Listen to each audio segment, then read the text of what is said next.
Autoline Daily is brought to you by Bridgestone, passion for excellence, and by Dow Automotive Systems, innovations for clean powertrain solutions.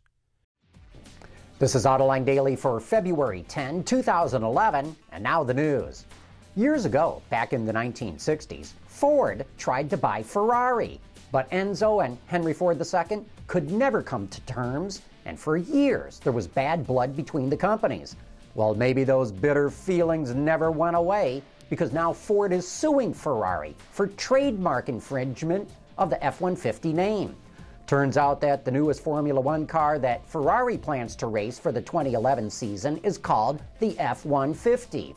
Ferrari says the F stands for Ferrari and that the 150 stands for the 150th anniversary of the unification of Italy. Ford says that's a bunch of prancing horse... you know what. Ford is suing to block Ferrari from using the name and is asking for $100,000 in damages under the Anti-Cyber Squatting Consumer Protection Act because Ferrari also has a website using the name. Now, of course, no one is ever going to confuse a Formula One car with a pickup, but what the trademark attorneys will tell you is that if you don't vigorously protect your trademark, the courts can sometimes interpret that to mean you don't mind if others use your name. Hey, we want to welcome all our viewers in China back to the program after their week-long holiday for the Chinese New Year.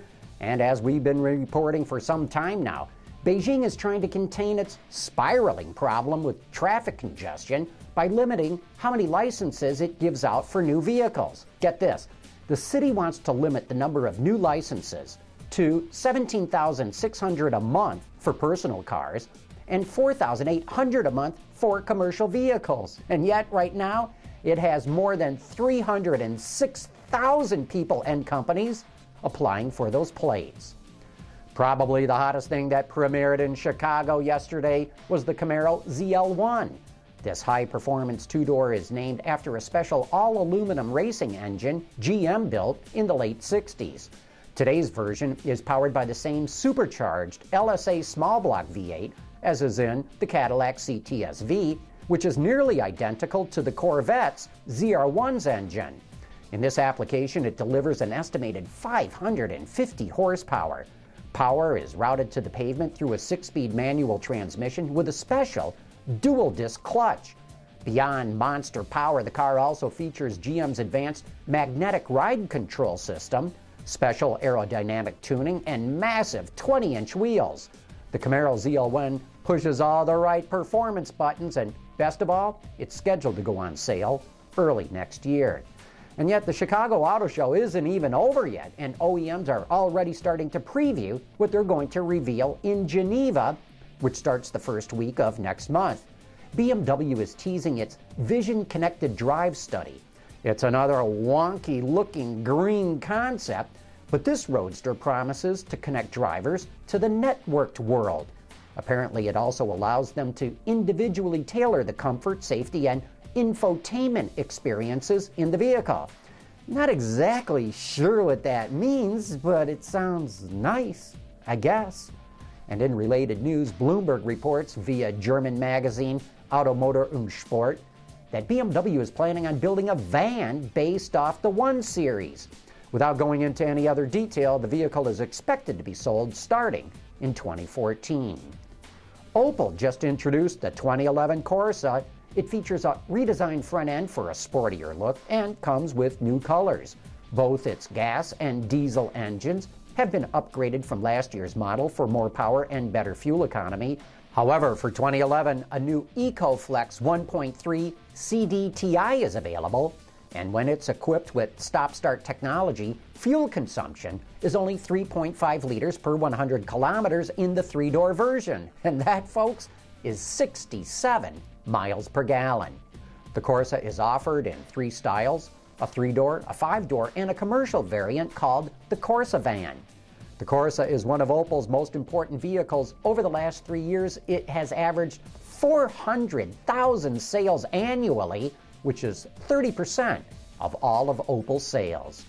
And sticking with Europe for the moment, Renault CEO Carlos Ghosn just unveiled a new concept called the Captur. which demonstrates the company's new design strategy. Renault says it's a fun, sporty crossover that's ideal for a young couple to discover the world. Well, okay, I guess. Anyways, it features a matte paint finish, wing doors, LED turn signals, and a hardtop roof that can be removed. Inside, it's designed to be warm and inviting with the use of ambient lighting throughout the interior.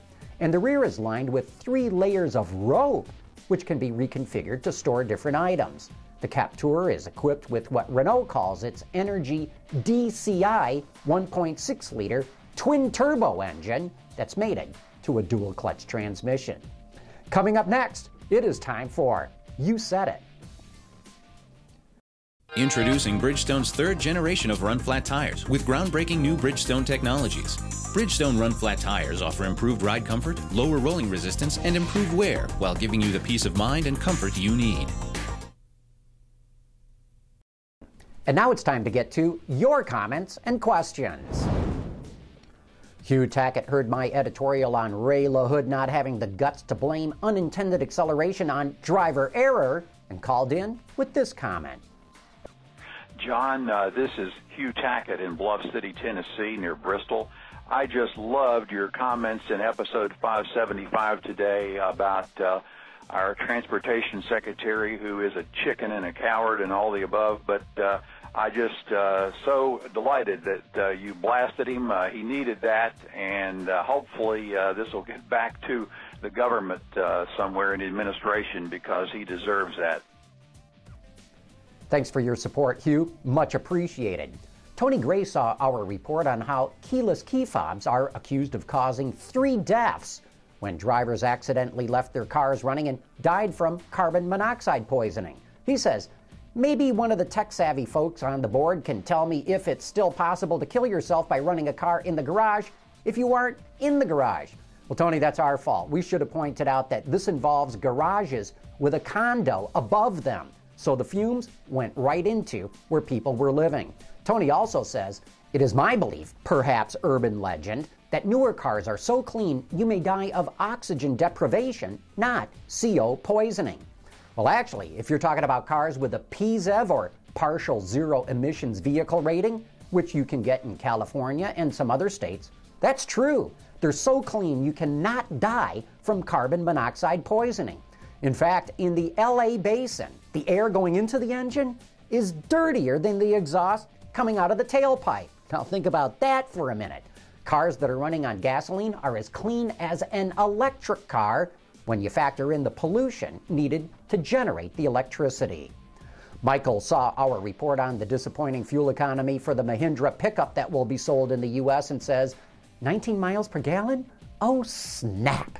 And I was so looking forward to parking one of those Mahindra pickups in my driveway. Guess I will not be the envy of all my neighbors after all. Shucks.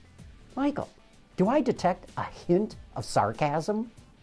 Phil in Burlington wants to know, why is it that you were able to offer free tickets to the Washington show and none to the Detroit show? Your exclusive access to the gallery shows that Barron likes you.